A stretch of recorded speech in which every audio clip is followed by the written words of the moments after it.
Hi class, this is how to succeed in CIT 12 in summer school without really trying, right? Not really, but you have to try a little bit. Class, the main thing is you have to get MyLab IT. So right now I have 23 students that have MyLab IT and I have 39 enrolled. So let's do the math. It means I have 16 students enrolled that have not purchased or signed up for the 14-day trial of MyLab IT. Okay, that's not a good number. As far as how many students I am dropping, our drop date is going to be Saturday. So 16 was my number, right? 1, 2, 3, 4. Hopefully Anthony's gotten squared away. 5, 6, 7, 8. So that's 8. Okay, that's not as... That makes it a little bit better. So there are 8 students out there that need to purchase MyLab IT. So please do that. Please do the 14-day trial. Flip side of that is if for whatever reason you find out that right now this is not a good time for you to be taking CIT 12 online, or whatever reason you are overcome by events, you don't like my videos, you don't like my playlist, whatever, just this is the time to drop. So I encourage you to drop you, not me to drop you. Does that make sense? So please do that by Saturday. Other than that, officially our census date is on Monday. So on Monday, the 30th of June, everyone, there's no more chance for a no-show drop, which means I can drop you, you can drop you, but you will get a W on your transcript, okay? So typically in the semester-long class, we have 3 weeks before this happens, but this being a condensed version of the semester, right, it's 6 weeks instead of 18, so we only have 1 week. So things happen really, really quickly. But so I hope that, you can stick with the class. I hope that you enjoy your 3 units of an A, and I'm sure that you will learn something, absolutely. How do you learn something in this class? So there's basically 2 sources of points besides, these points in Canvas, right? These points are like in our discussion. So when you do the discussion, there happens to be 2 of them this week. You just have to say something, and it would be nice if you replied to a classmate, but you're going to get full credit, all right? So there's the source. This week there's 2 discussions. Usually there's only 1, and it's a check-in. And actually this check-in should be worth 25 points. I'm glad I caught this. Let me change that right now. I do not want to gyp you out of 15 points, right? So let's make that 25. There we go. All there is to that. All right. By the way, if you see something like that, if you see a mistake, just send me a message. This is how you communicate with me now that you're in the class. Send me an Canvas inbox message. Say, hey, professor, I think there's a mistake. There's only 10 points for discussion. Is that correct? And usually I come back and say, yeah, thank you. And as a matter of fact, here's 5 bonus points for letting me know that I made a mistake. All right? So do that. I think the dates are okay, and sometimes a student actually got into assignments. There was a remnant from last semester, and it had a due date of 2023. Of course, that's not current. All right, so that's the stuff that you do on Canvas, and then the other stuff you do is in MyLab IT. So once you're in MyLab IT, you go to assignments and you can see your assignment calendar. we have simulations. The simulations always come in pairs.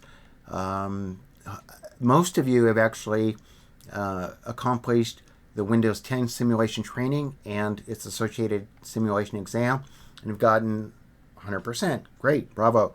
So they're pretty easy once you get the hang of it. Taking the simulations, it's like learning something new. The first time you do it, just go slow. It's going to take you forever. You're going to be frustrated. Allow yourself the frustration. Allow yourself how long it takes you. Believe me, you'll get the hang of these simulations after taking 2 or 3 or 4 of them, okay? And you can take the simulation trainings a lot. I don't even know if I have a limit set for you, but again, back to really how to succeed here, you want to budget your time for that. So just be really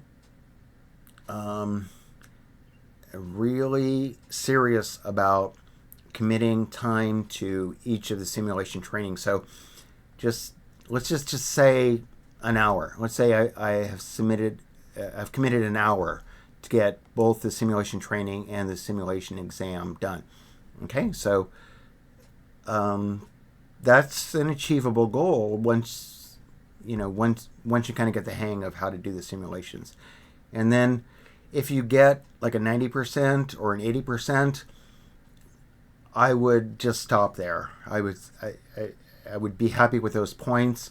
I think on the simulation trainings, you're going to get 100% on them. But remember, these are only worth 23 points. And then that first chapter quiz out of this book here, and we do have a nice ebook, this is worth, 63 points.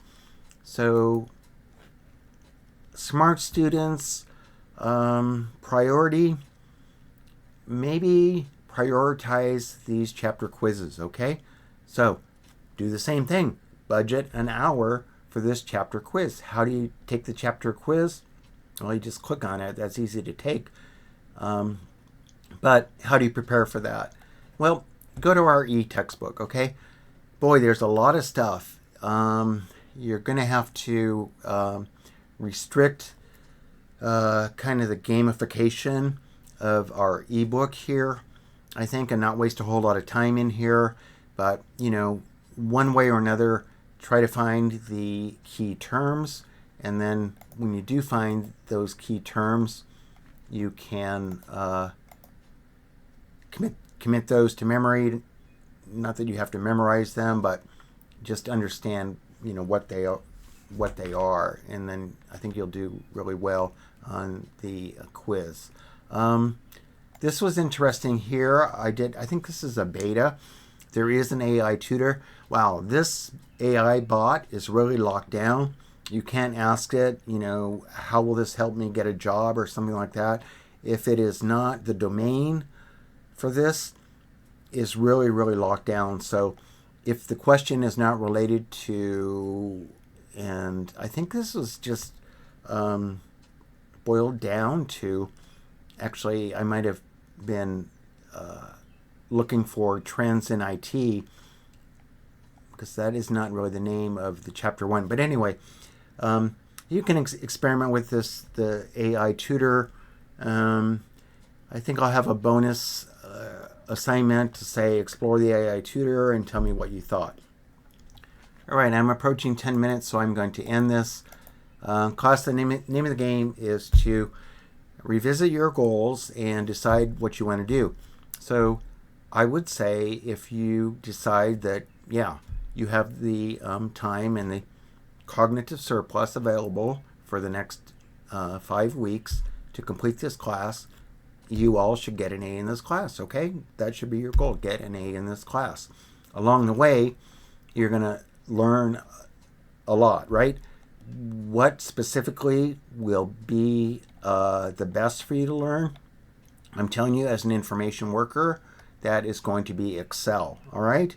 So, Word, you can make your way through a Word document, and most of the writing now is more or less automated with autocorrect, and with Copilot, you can have Copilot in your email inbox, and everything you write, AI will do it quickly for you, or at least get you started. So, but in Excel, businesses still use Excel. So if you got a 90% on all of these Excel simulations, the training and exams, I would put you at the top 80%, maybe 85% of the information workers out there, because you're going to know more about how to use Excel than them. So focus on Excel for the simulation trainings. They are excellent. They are up to date. And then you do have an Excel lab test also. So this means that you're going to use, it's just instructions. Here's what you have to do. You just download them. I can show you what you're supposed to do. So you just download the materials. Those are the files you start with. These are the steps right here. Okay, so, and if these look like the steps that are in the simulations, it's because they were created from the simulations. There you go. So, all right, I'm going to end this class. I'm going to end this video at about 12 minutes here. Hopefully, I have inspired you to open up the e-text and poke around there, and to take a good look at your goals and assess why you are taking this class, and then do your best. And I want everyone to get an A in this class and have a good, positive learning experience. All right? Paka paka. See you on the discussion boards.